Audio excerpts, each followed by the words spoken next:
Hey everybody, Scott here for the Helix channel. It's Thursday. Today, I'm going to show you a fun thing that I'd like to do with the EQ and how to transform a tone that might be a little bit too fat with some external EQs to try and get that really cool 80s thin sound. And it's also a great thing if you don't have a Telecaster, you have a Strat, want a Telecaster-ish sound, but don't want to have too many guitars. This also works with Les Pauls if you want to, stratify it so you can, thin it out.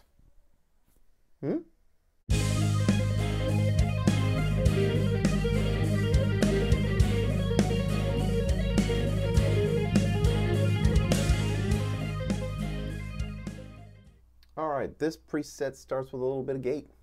Not a lot, just a little bit. I'm keeping the tone clean, so, doesn't really matter. You can just turn it off if you want. I always use the LA Studio Comp. It's my favorite compressor. I've got some pitches, one in front of each amp, a negative and a positive 9. That's my favorite pitch shifter to put in front of an amp. It's a very 80s trick and done by a lot of studio guitar players. Both amps, Cali, Texas, Channel 2, the Boogie Lone Star. Now, I'm going to play you some bits with the EQs turned off and then bring them in and then bring in the other effects and stuff. But what I'm doing is basically this is a pretty standard sound for this particular amp. It's probably a little bit loud because the Boogie Lone Star is a very loud amp model. And I like to roll the volume down a bit on that one. So the EQs on these, on the amps, very standard. It doesn't, stand out as being exceptionally bassy or exceptionally bright. It's very middle of the road.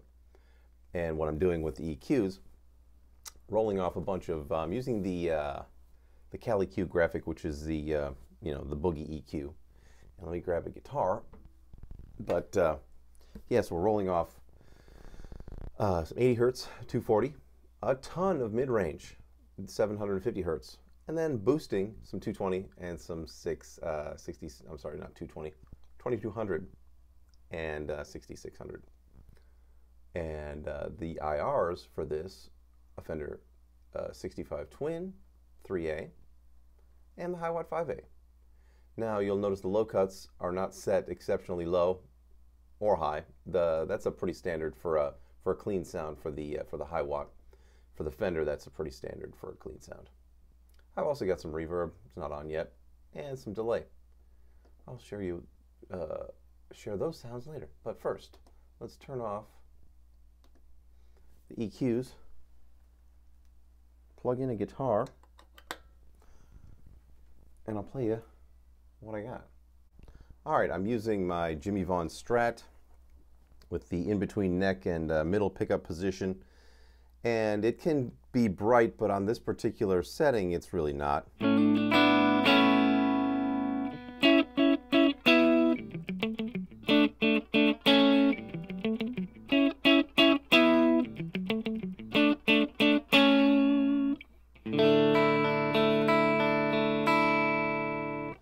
Now let's kick in some EQ.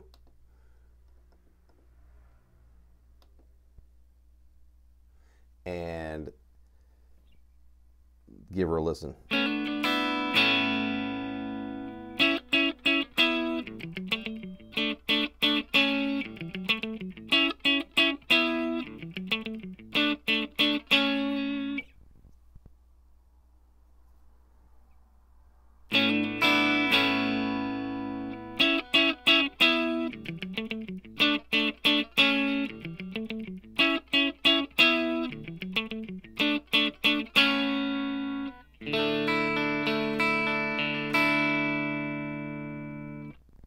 So, it's just a really good way to transform a guitar. If you don't have a bunch of guitars at your disposal, I'm going to turn on the pitch shifting now and really transform this sucker.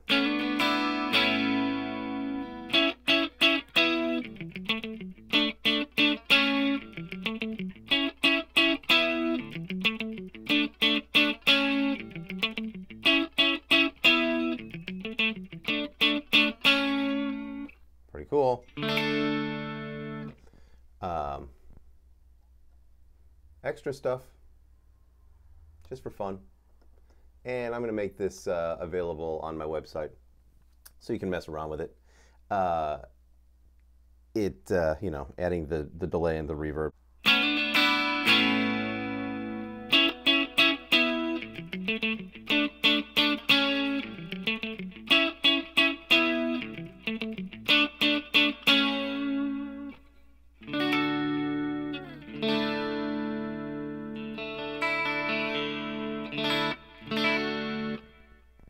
There you go, everybody. Good time, EQ fun.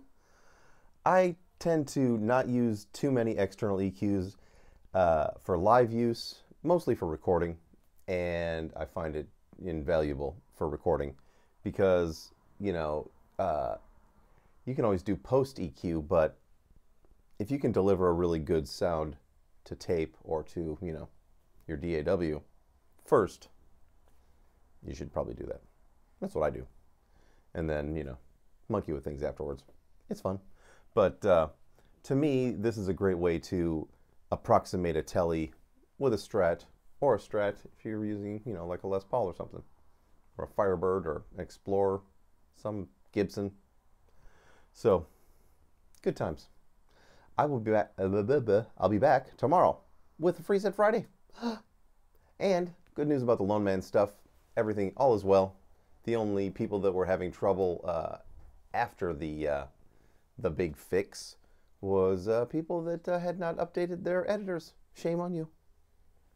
You gotta always have the most up-to-date editor.